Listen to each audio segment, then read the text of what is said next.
Okay, so imagine this for a second. You've just graduated, right? Top university, say, NUS Business School. You've put in the hard yards. You're totally ready to kickstart your career. And then, well, you hit a wall. A whole year looking for a job. That was the reality for Adeline. She finished up in April 2024, sent out, what was it, over 280 applications. Yeah, government agencies, big MNCs, smaller SMEs, everything. And the result? 0 offers.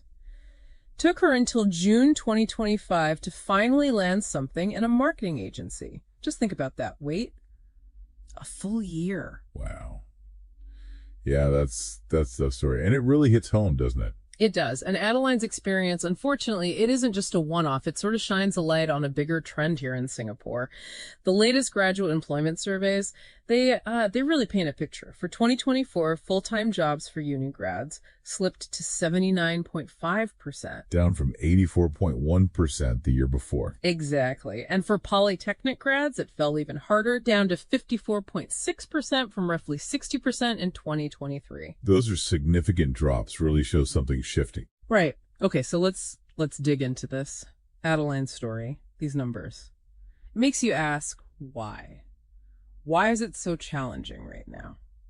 So our mission today is basically to understand what's behind this tough landscape. We're looking at, the economy, specific industry changes, that skills gap we hear about.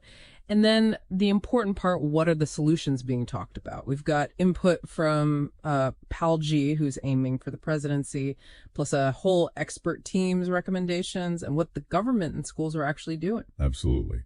And picking up on Adeline's experience, what's fascinating, I think, is how it really shows this isn't just one thing.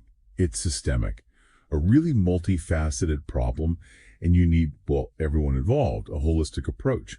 Connecting all these different views, these different pieces, that's how we start to see a clearer way forward, I believe. Okay, so starting with the why, what are the big drivers here?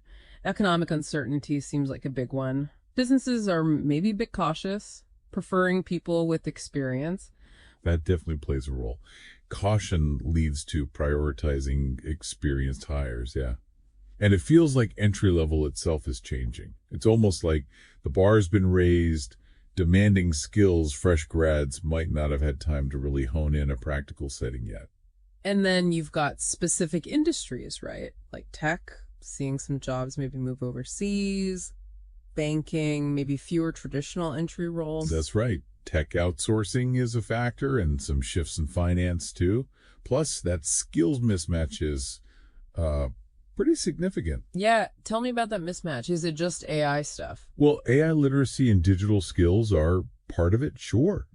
But it goes deeper. It's about demonstrating how you could apply those skills, AI, data analytics, cybersecurity, whatever it is, to actually solve a business problem. Employers seem to want that plug-and-play ability more and more. And, grades don't always capture that practical application side. Okay, so given all that, how do we tackle it? Looking at solutions, there seems to be a lot of focus on what graduates themselves can do. Pal G, the expert team, they both talk about a skills-first approach. But is it just about collecting certificates or something more? That's a really good question. And it's, I think, attention graduates feel it seems less about just ticking off courses and more about showing you can actually use that knowledge, be agile. So yeah, prioritize future-ready skills. Use things like Skills Future.